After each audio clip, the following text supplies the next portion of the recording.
And where we've seen the most success for equity with cannabis is at legalization, whether it's at medical legalization or if you've already passed that point, you've got recreational legalization coming.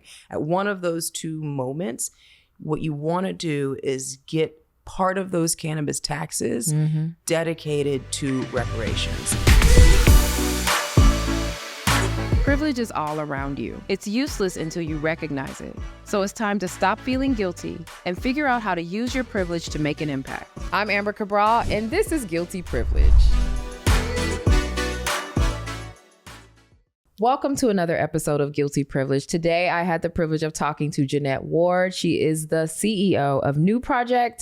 And we talked a lot about something that lots of us either enjoy or feel a way about, and that is the cannabis industry.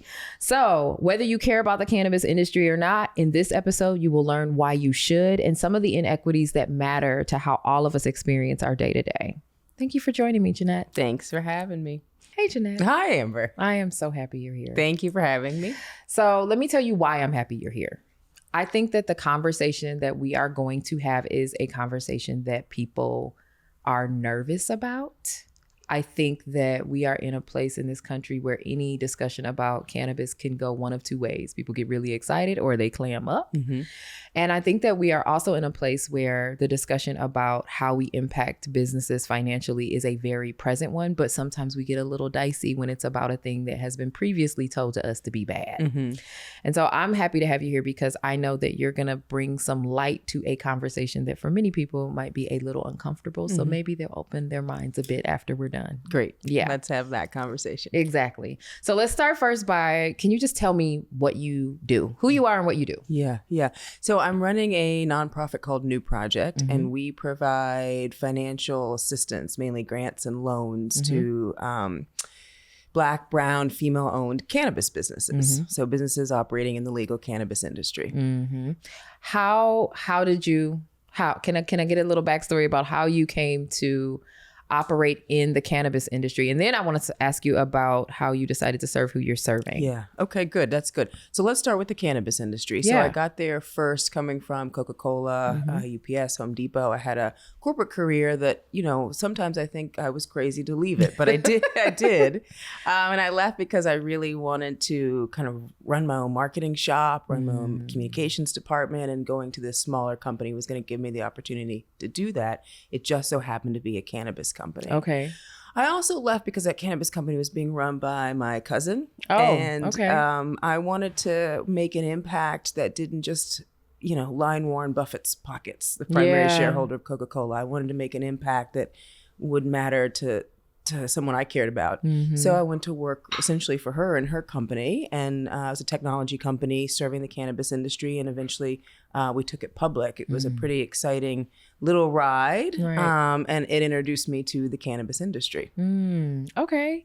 So I'm curious about the transition from corporate to cannabis. Can you give me a little bit of an insight into what that was like? Like, I imagine that potentially it could have prompted a little bit of churn.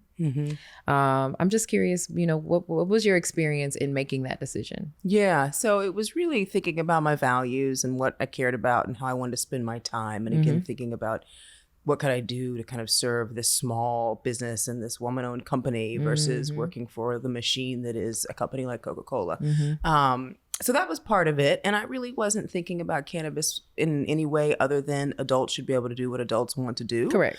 But then I got to the industry and realized what incredible medicine cannabis is. And I also started to connect the dots between cannabis criminalization and who that hurt and cannabis legalization and who that's profiting. And, those dots aren't connecting. Right. So I wanted to do something about that. Okay. And so let's talk a little bit about that. Who did you notice? I know the answer to this, but who did you notice was impacted? Why did that spark a little bit of fire in terms of you moving forward with your vision? Yeah. So when I came to the cannabis industry, one of the first things I did is went to this big conference that they have. It's the biggest of the year, Marijuana Business Daily. It's down in Vegas. It's huge. And so it's a really good way to see kind of the industry all at once. Oh, almost. wow. Okay. And surprised at how white the industry was. Small business owners tend to be more owners of color than you see in corporate America. Corporate America tends to be very white, unfortunately. And then small businesses tend to get more diverse. And these were small business owners, and it wasn't more diverse. So that was my first bell ringing. Yeah. Why is this still so white? And then just my own personal experience, having been arrested for a cannabis related charge and having family members arrested for cannabis charges. And just the list of people I know arrested for cannabis is too long, and we're all Black. And to see that as a country, we're changing our mind, if you will, about this plant and deciding it could be legal and it could be commoditized and we can bring in a lot of tax money off this product and people are going to get legally rich off this product and, build generational wealth. And those are beautiful things. But for Black folks to not be a part of that and to not benefit from the economic wealth that was generating it didn't feel right. Yeah. Yeah. So how did you come to, in my mind, it's probably difficult to identify where to start. Like I wouldn't even know if I were to decide I wanted to explore getting a small business started in the cannabis industry. I wouldn't even know where to begin. And I have a cousin who actually invested, in a couple of cannabis, well, she attempted to, but what happened is I guess there was all this money they had to put in to like file for licensing and you have to wait to see if you get the license. And I was like, well, what happens to your money in the meantime? It's just like sitting there. So like, I wouldn't even begin to know what to do or where to start. So can you talk a little bit about just like where did you begin to say, okay, people need help in this way, to be able to do this? How did you get visibility to that? Yeah. So when I got there and was just like incensed that Black folks had their wealth drained because of cannabis criminalization. Exactly. And so we need to be a part of the story of building wealth for ourselves. Right. And legalization, just being incensed about that. I looked around and said, does anyone else care? And there was already an organization that was working on minorities in cannabis. And I'm a joiner. There's already a movement. I'm going to go put on my boots and say, how can I help? Right. So I helped by joining that organization. And then a bunch of like minds were thinking and talking and working through, what do we need to do to see more people of color, see more Black people in particular benefit from the cannabis industry and be owners. What you shared about your cousin is a really important point about cannabis. It's very, very expensive to start a cannabis business. Yeah, that blows my mind. Incredibly expensive. In the state of Pennsylvania, you had to have $250,000 liquid in order to qualify for a license. Yeah, that's what she was saying. It was like $100,000 just to get this license even put into the pool. So that starts to lock out whole communities who don't have access to that kind of wealth. And that is a hurdle that makes it very difficult for us to be in the industry. So what can we do about that? How could I help? Where does the money go? Like, what is the purpose of this license experience being this expensive? I mean, aside from keeping people out, because it is giving, I want to intentionally block people, so I am going to make this inaccessible. But where does the money go? It's giving that, and it is that. Yeah. And the thought process behind that is, good old boys will take care of good old boys. Oh, absolutely. Florida was a really good example of that. They only gave licenses to people who had owned a nursery, like a plant nursery. Right. But they had to have owned it for 25 years in the state of Florida. But how would you? Who's that? So we drew a small circle around exactly who we wanted to get a license. Exactly. So this is from state to state to state. They're setting up in a lot of these states these laws that are drawing these tiny circles around who can qualify for a cannabis license. And someone who's, the truth is they are intentionally locking out communities. They're intentionally saying, even if it's not about locking out a community, it's about saying only these people are going to be able to take advantage of this new opportunity. What do you do? So so your company, if I were, small Black owned, business wanting to get into the cannabis, business, I come to you for help. I'm assuming it might be for help with, how do I get the money for this licensing? what happens from there? That's a good question. The honest answer is I tell you, are you sure? Okay. I ask you to really think about it. Okay. It's incredibly expensive to start a cannabis business, and all businesses have the potential to fail. Yeah. So how much money are you willing to put in and potentially lose? Yeah. So that's just an important question to ask yourself. Cannabis is also incredibly hard just because most companies won't work with you. Yeah. So you can't have a bank. So you got cash and you've got to figure out how to. Wow, you can't have a bank. You can't have a bank. So it's Well, say more about that. being unbanked is a real headache. And but why can't you have a bank? Because it's federally illegal. So you can't open your cannabis business and go get a business bank account. They won't give you one. I never thought about that. And your personal bank accounts will get shut down if they find out that you have a cannabis business. So I know many people whose personal bank accounts were also most will get shut down eventually because of cannabis. Cross my fingers. Wells Fargo never knows what I'm up to. It's dicey. And then so many other things are, no, we won't work with you. No, we can't help you. No, you can't get this service because we don't work with cannabis businesses. From paying your employees to trying to file your taxes. I mean, just there's so many And cannabis things. is also CBD. So it's CBD. not just THC products. And they won't work with CBD either. So if you tell your bank you're CBD and you try to say, but it's federally legal, the bank still won't touch you. The rules just aren't clear enough and banks don't want to take the risk. So I would tell you, if you said, I want to start a cannabis business, I would say, are you sure? Okay. Is this the only thing you can do to reach happiness? Right. And I say, yes, I'm sure. What's the next step? Like, how do I tap into the money? Like, how do you make those decisions? Like, I hope you're enjoying today's episode. And if you happen to also be looking for tools to help you navigate tough conversations, to be able to show up as a more impactful ally, or just to have resources about how to navigate equity in your world, I've written 2 books. My first book is called Allies and Advocates.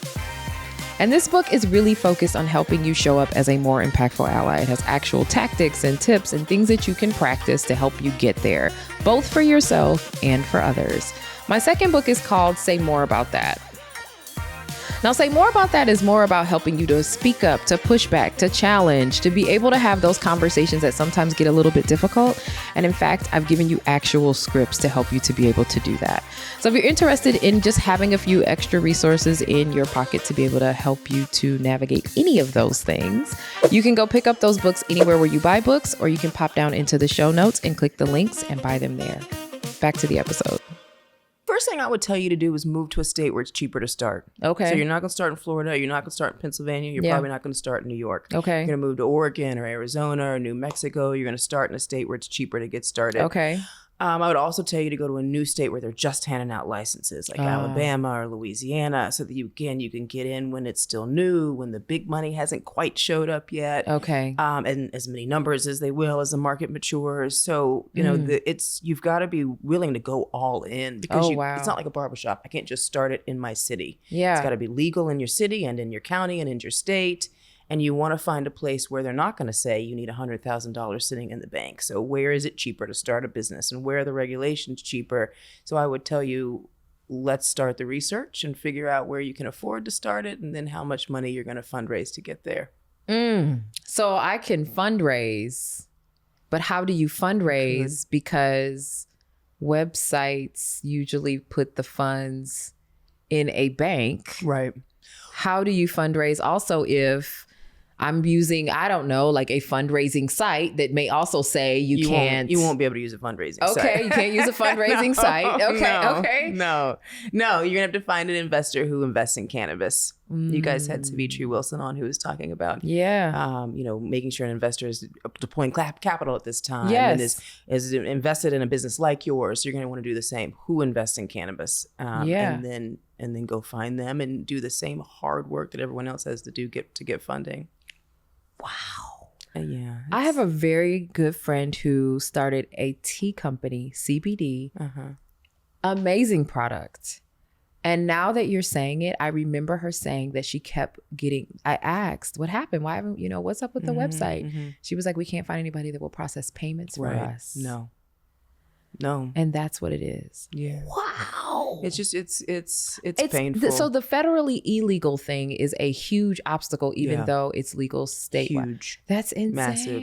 And it's generating money. Lots of money. It is. But folks aren't making money. So that is the key difference. Okay, let's talk about People that. are, recording sales and they're paying lots of taxes, but you're not profitable. Okay. Because of the cost of regulations being so high. When I say cost of regulations, you have to have security cameras and steel doors and vaults on vaults on vaults. Wow. There's this scare about cannabis and it getting into the illicit market. And so there's a lot of security, and you have to have this tracking system that tracks the product from seed to sale, and all that gets expensive. It's business cost a typical business doesn't have. Right. So there's that. And then there's something called 280E. I won't get too technical, but you can't do business taxes and take deductions the way you can with other businesses. So the bottom line is most folks aren't profitable. And so that's the last thing I want people to know. If you're doing this to make money, don't. Wow. Because you won't for many, many What's the years. incentive? Why are you still doing this? I am doing it.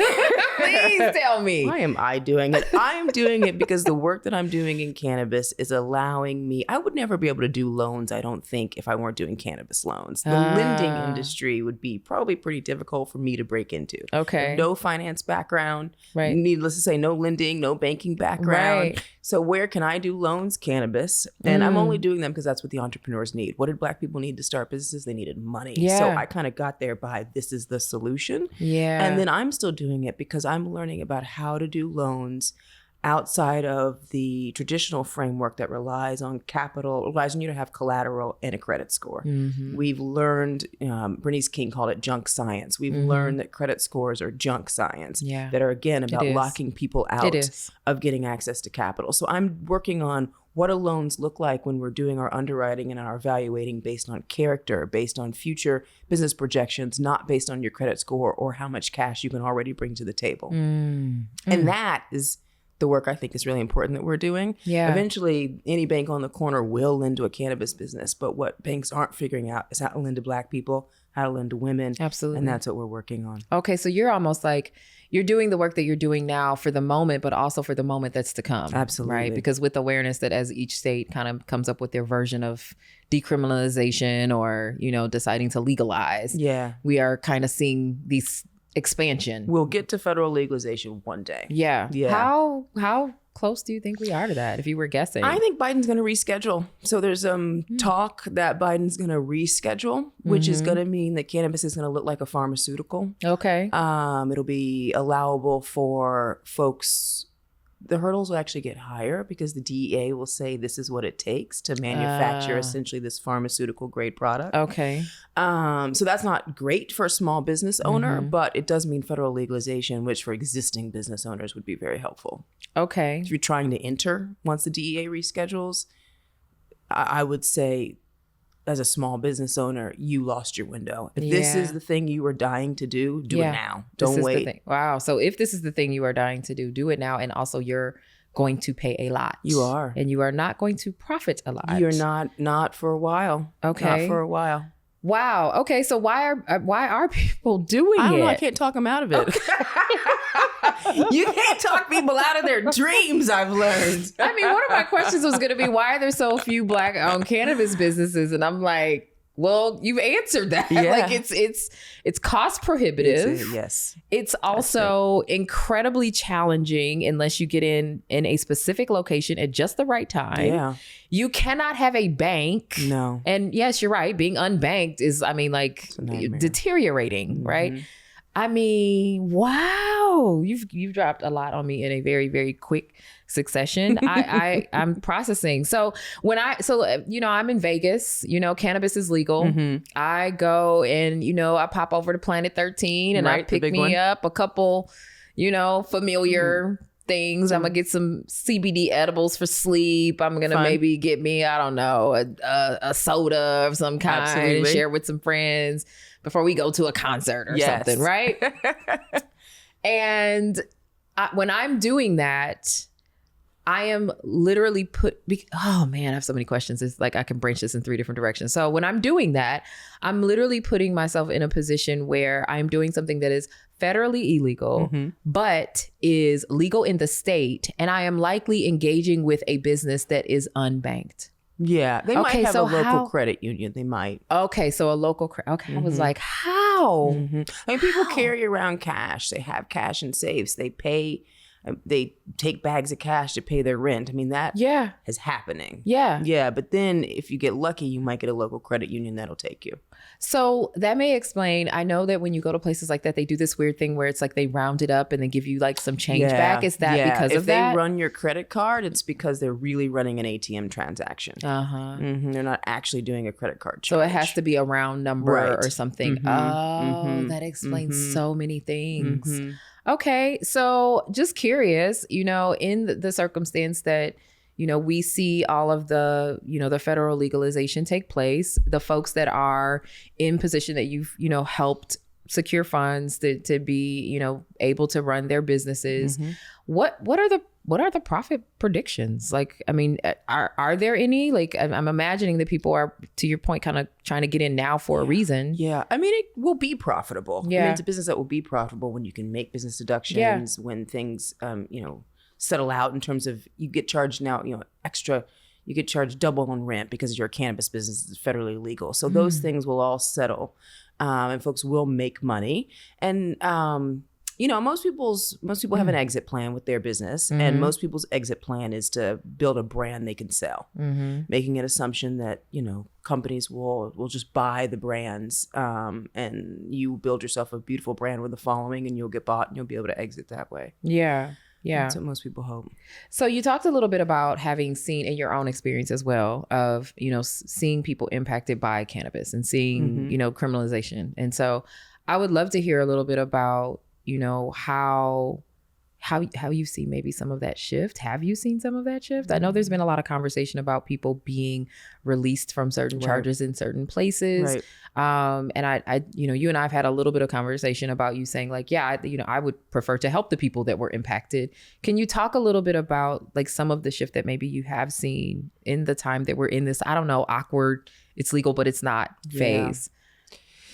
We haven't seen enough shift. And the cannabis industry, especially the legalization movement, state by state, has led a lot with justice and equity as why we should legalize. The ACLU they've done 2 studies now, 10 years apart, that show that Black folks, and just Black, full stop, have been arrested at almost 4 times the rate of white folks and other races and ethnicities, despite the fact that health studies show over and over folks consume at same rates. We're not consuming more than other groups. We're not selling cannabis more than other groups. And yet we're arrested at 4 times the rate of other groups. And that is really woven into the fabric of our criminal justice system, and it's hard to unwind. It's someone's first arrest. It's someone's return to prison when they were out on parole. It's the cannabis related charge. I got arrested with someone who was arrested for driving under the influence. I think they found a roach on him. Then I got arrested too and charged with something, mainly so they could just bring me back and strip search me. Then I now had a charge I've got to deal with. And there's so many layers, and there's such a web that cannabis criminalization, a negative one, has woven for Black communities. And it's such a central part of policing and how the system has continued and how much money the system makes. 43% of drug arrests are cannabis arrests. What? Yeah, it's insane. So it's insane. 43%. Yeah, and it continues. Even as we've legalized, what we've seen is states that haven't legalized have doubled down on their arrests. So they're making up for the legal states. While the legal oh wow, that's what the ACLU has shown us. While the legal states have lowered their arrests, the illegal states have lowered their word. Now cannabis is legal. The ACLU shows they're arresting fewer Black people as a result. But then other states are doubling down. Alabama's doubled down, and Mississippi's doubled down, and Georgia has doubled down, and they're doing more arrests because the system. The system just is a cycle, and it just feeds itself. And so you asked, like, what have I seen? For a while, I was really hopeful. These legalization efforts led with equity and justice, and then and then the system is really big and really powerful, and these grooves it has worn are hard for people to get out of. I mean, cannabis is legal in states and people are sitting in jail for cannabis. Like that does. What does that conversation look like? What needs to happen? How do you, like, if I'm in a Vegas, I'm in Nevada, like, but I'm in jail for, where does that conversation start? What do you, I don't even know what to get behind, I guess. Hey there, I hope you're enjoying the episode. And in fact, if you are, you can bring me to your organization or event to help you bring conversations like this to life in your workspaces. This is something I do for a living. I do coaching, I do training, I do executive consulting, whatever it is that you might need as it relates to trying to figure out how to activate allyship or equity in your space. It's probably something I can support. So if you're interested in how we can work together, you can reach out to me at cabralco.com or pop down into the show notes and click the link, book a discovery call, and we will chat with you soon. Back to the show. The law enforcement folks aren't, they hide behind a lot of bullshit. And it's the layers of peeling back that bullshit is very difficult.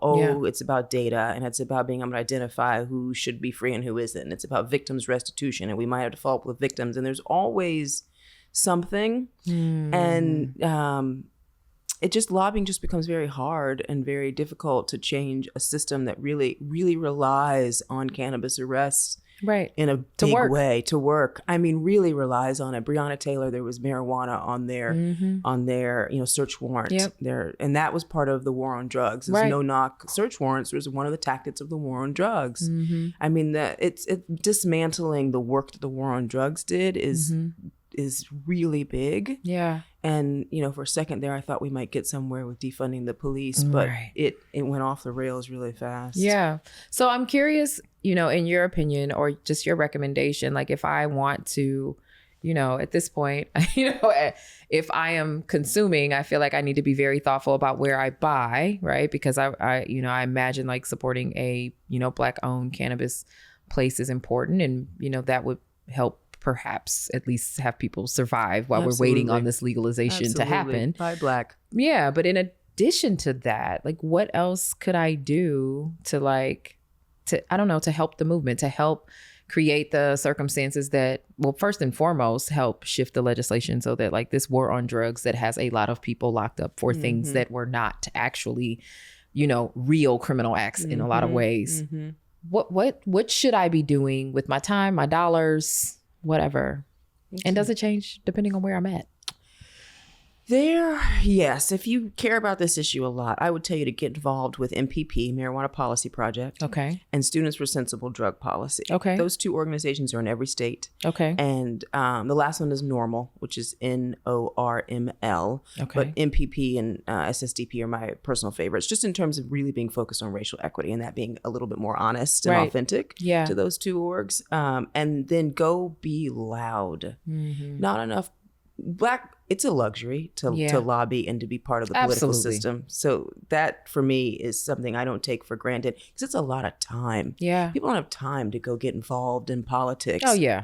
I mean, it's incredibly time consuming. But if you can, go join one of these orgs, go to their monthly meetings and just be a pain in the ass about who you are and that Black people are here and we are not going to let you forget who was hurt the most by criminalization, and we don't plan to let this train leave the station without being on it. Okay, so go and be loud. Yes. Look into these two organizations. Anything else I should be doing? I feel like this is even thinking about, is there something I should be saying and doing about the folks that are still locked up for this? Like, do you have any thoughts or recommendation even in that direction? Because it seems absolutely absurd to me that we're having conversations about people still being in jail about a thing we are making money from or planning to make money from. It is absurd. There are some law projects that are working on it. None of the names are coming to me right now. The one that Sean King is really involved in. It's not coming to me right now. But there are some like legal groups who do some work on it. Okay.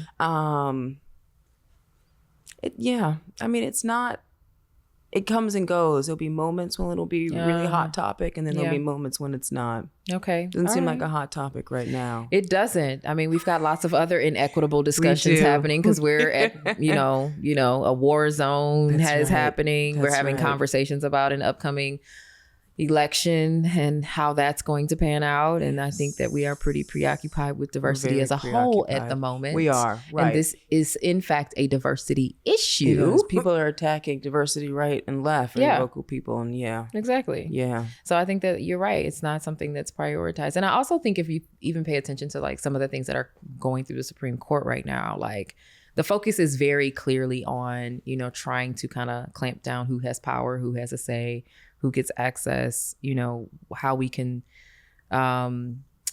indirectly, very similar to what you're talking about with the cost of getting into the cannabis industry, how can we indirectly keep people away from being able to do things? And so I'm sure it'll circle its way back around given the way things are going now to a degree. Yeah. To a degree. Yeah. One of the things that cannabis got caught up in was the 14th Amendment, and the Republicans and conservatives have been very litigious about the 14th Amendment. So in terms of racial equity, some moves have been made to try to identify, okay, we're going to reserve these loan funds for Black folks, or we're going to, it's not coming to me. Ariana, what's her last name? I don't remember, is being sued because they've got the Fearless Fund. Oh, that's for investing in Black women. Absolutely. And they're being sued. And because they are these Republican conservative groups who are looking for deliberately targeting things that are focused on Black and brown people. Right. And so one of the things cannabis got hit with is that these they were called social equity laws. States were writing laws in an attempt to say, okay, we were locking people out of these cannabis licenses. So how do we open things up and try to ensure that we've got some people of color who access these licenses? And so they created this category called social equity licenses, and they were intended to benefit Black people, but because of 14th Amendment and the way these Republicans are doing these lawsuits, folks are afraid to say that it's for Black people or that it's for people of a certain color. So they end up writing these social equity laws about zip codes, like if you lived in a certain zip code or if you had a family member who was arrested, and by the time they were done, everybody qualified. And it didn't end up being, only for the people who had been the ones most impacted.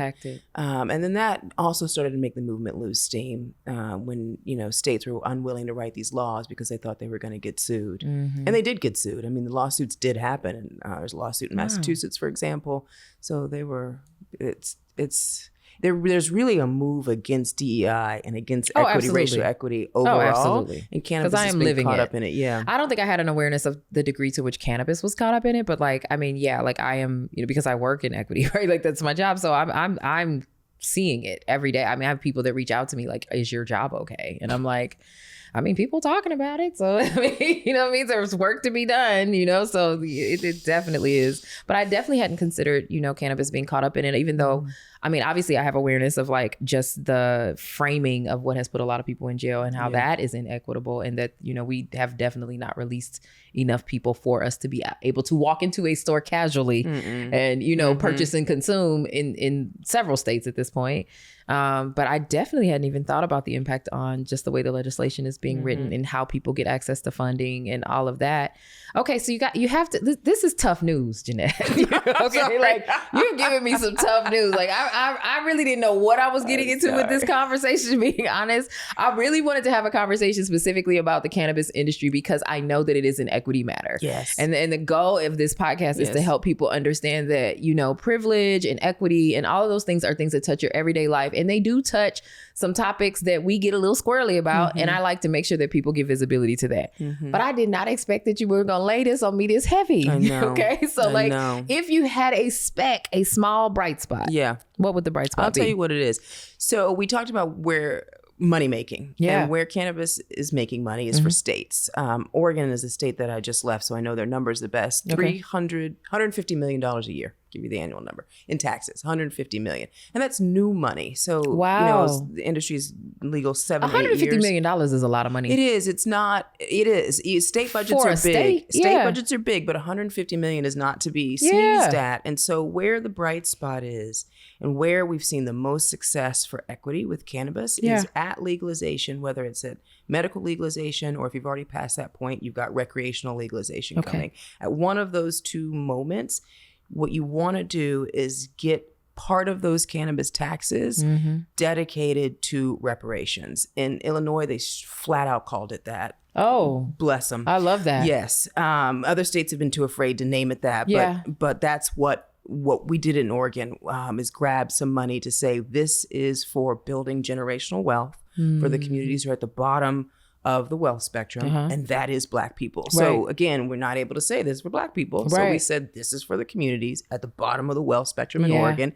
Data says that is Black people. Right. And taking a portion of those taxes, taking a portion of tax money and saying, this every time, 10%, 20%, 50%. New York did the same. They set aside a portion of taxes. It's going to go to the communities most harmed by the war on drugs. Okay. In Illinois, they put it towards schools. They put it towards so many beautiful things, but for Black communities. And that is the bright spot. So forget whether you ever open a cannabis business or not. If we can grab, because our communities have been underinvested in. Absolutely. Our schools, our healthcare, our roads, like all the things, our lights, so we've got safe streets. And it's always painted like it's our fault. But it's not. It's not. It's been intentional. Yes. And this is an opportunity to say, okay, stop. Right. And we're going to take some of this tax money that's brand new. And when tax money is new, that's the moment. Once someone's started using it, once it's in their budget, buying pencils and whatnot, you're never going to get it back. Right. It's when it's brand new. So go advocate for that money to go to what your Black community needs the most. Okay. All right. I love that. Like, that's helpful. All right. So the podcast is called Guilty Privilege. The reason I called it that is because what I really wanted is for people to understand privilege differently than I think most of us do. A lot of people hear privilege and get uncomfortable or feel like they don't have any or get defensive or they try to hide their privilege. And really, honestly, like, privilege actually opens a lot of doors. It builds a lot of connections. It can change the world if we use it responsibly. And so I always ask this question, which is, what is one privilege that you have that you refuse to feel guilty about? Yeah, I think it is actually working in the political system and lobbying and advocating. I've been a citizen advocate. I've been someone who said, political system is really broken in this country. Very. And but the dream of it, the ideal of it, that you can just be a citizen and you can advocate and you can change laws is a lovely idea. And I try to hold the system accountable and show up and lobby and be an activist. And that takes a lot of time. Yeah. And I've spent a lot of time pondering who has the time to do this? Who has the time to be political? It's not most of us. It isn't. Who has the time to run? Who has the time? Which is why our senators and our representatives don't end up looking like us or representing us. They tend to be wealthy people with time on their hands. Exactly. Rather than the average person who's dealing with real life issues, who has a point of view of, I've lived this. Yeah. I am able to be a citizen advocate as someone who's lived this. So while you're legislating from a place of, I read about it or someone gave me, a briefing about it, I can tell you I've lived this. I've lived what does drug addiction look like. I've lived what does arrest and repeated arrest and police intervention in your life look like. Yeah. And I'm able to talk about that and work and have a passion for that and spend time on that. And spending time on that, I realize, is a privilege and a luxury. And I'm so glad to be able to do it for those who can, who don't have the time. I am so glad you're doing it too. Thank you so much for that. Thank you. All right, this was a great conversation. Thanks for joining me. Sure. Thank you for having me. All right.